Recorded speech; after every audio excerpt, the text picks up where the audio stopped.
We squabbled now and then, as families will, but my father knew how to keep us in line with a simple scowl, and for the most part we were happy to do what we were meant to do, to feed and forage and nap and play. My father was a master at leading us to the ripest fruit for our morning feast and the finest branches for our night nests. He was everything a silverback is meant to be, a guide, a teacher, a protector. And nobody could chest beat like my father.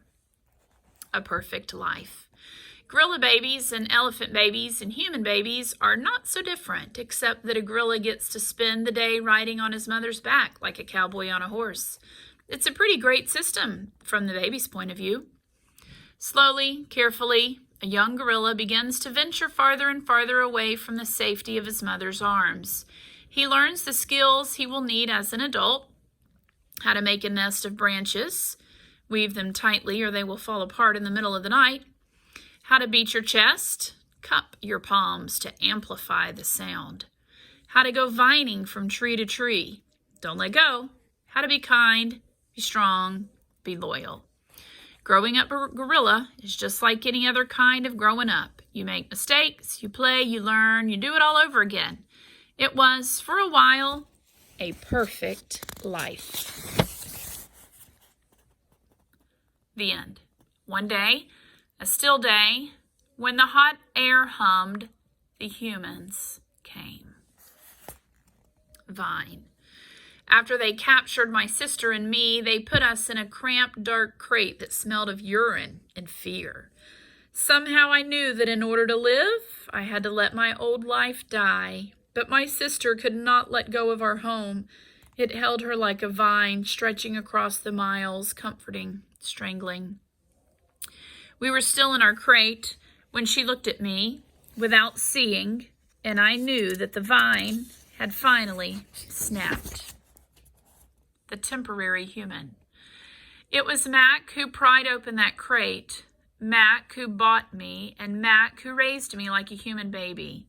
I wore diapers, I drank from a bottle, I slept in human beds, sat in human chairs, listened while human words swarmed around me like angry bees. Mac had a wife back then. Helen was quick to laugh, but quick to anger too, especially when I broke something, which was often.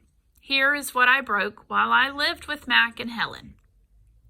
1 crib, 46 glasses, 7 lamps, 1 couch, 3 shower curtains, 3 shower curtain rods, 1 blender, 1 TV, 1 radio, 3 toes, my own. I broke the blender when I squeezed 3 tubes of toothpaste and a bottle of glue into it. I broke my toes attempting to swing from a lamp fixture on the ceiling. I broke 46 glasses. Well, it turns out there are many ways to break a glass. Every weekend, Mac and Helen took me in their convertible to a fast food restaurant where they ordered me French fries and a strawberry shake. Mac loved to see the expression on the cashier's face when he drove up and said, "Could I have some ketchup for my kid?" I went to baseball games, to the grocery store, to a movie theater, even to the circus. They didn't have a gorilla. I rode a little motorbike and blew out candles on a birthday cake. My life as a human was a glamorous one, although my parents, traditional sorts, would not have approved. Sure is cute sitting there in his little diaper. Hunger. In my new life as a human, I was well tended. I ate lettuce leaves with Thousand Island dressing and caramel apples and popcorn with butter. My belly ballooned. But hunger, like food, comes in many shapes and colors. At night, lying alone in my poo pajamas, I felt hungry for the skilled touching of a grooming friend, for the cheerful grunts of a play fight, for the easy safety of my nearby troop, foraging through shadows. So even though he had all of the finer things that a human baby would like to have, he still missed his troop, his family. Remember what happened to Tag? I told myself, don't think about the jungle. Still, sometimes I lay awake wishing for the warmth of another just like me, asleep in a night nest of tender prayer plant leaves.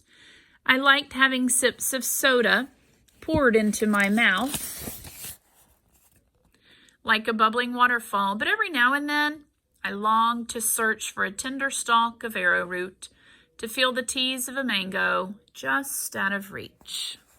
Still life. One day Helen came home with something large and flat wrapped in brown paper. "Look what I bought today," she said excitedly as she tore off the paper. "A painting to go over the living room couch." "Fruit in a bowl," Max said with a shrug. "Big deal." "This is fine art. It's called a still life," Helen explained, "and I think it's lovely." I dashed over to examine the painting, marveling at the colors and shapes. "See," said Mac's wife, "Ivan likes it." "Ivan likes to roll up poop and throw it at squirrels," Mac said. Guess he's saying his opinion didn't matter much. I couldn't take my eyes off the apples and bananas and grapes in the picture. They looked so real, so inviting, so edible. I reached out to touch a grape, and Helen slapped my hand. "Bad boy, Ivan, don't touch." She jerked her thumb at Mac. "Honey, go get a hammer and a nail, would ya?" While Mac and Helen were busy in the living room, I wandered into the kitchen. A cake covered in thick chocolate frosting sat on the counter. I like cake. Love it, in fact. But it wasn't eating I was thinking about. It was painting. The frosting peaked and dipped like waves on a tiny pond. It looked rich and gooey, dark and smooth. It looked like mud.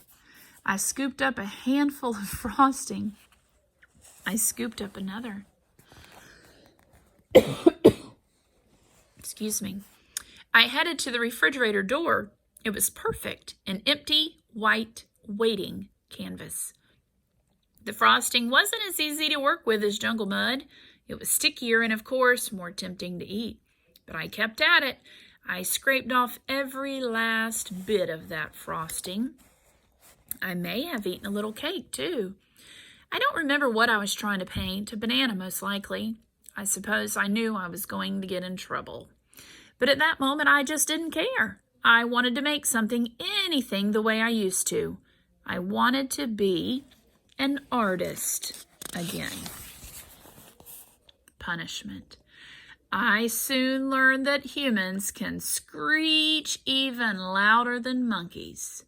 After that, I was never allowed in the kitchen. Babies. Back in those days, the Big Top Mall was smaller. It had a pony ride, a wooden train that bustled around the parking lot, a few bedraggled parrots, and a surly spider monkey. But when Mac brought me, a baby gorilla dressed in a crisp tuxedo, to the mall, everything changed. People came from far and wide to have their pictures taken with me. They brought me blocks and a toy guitar. They held me in their laps. Once, I even held a baby in mine. She was small and slippery. Bubbles flowed from her lips. She squeezed my fingers. Her rear was puffy with padding. Her legs bowed like bent twigs. I made a face. She made a face. I grunted. She grunted. I was so afraid she would fall that I squeezed her tightly and her mother yanked her away. I wonder if my mother ever worried about dropping us. We always held on, but that's easier to do when your mother is furry. Human babies are an ugly lot, but their eyes are like our babies' eyes. Too big for their faces and for the world.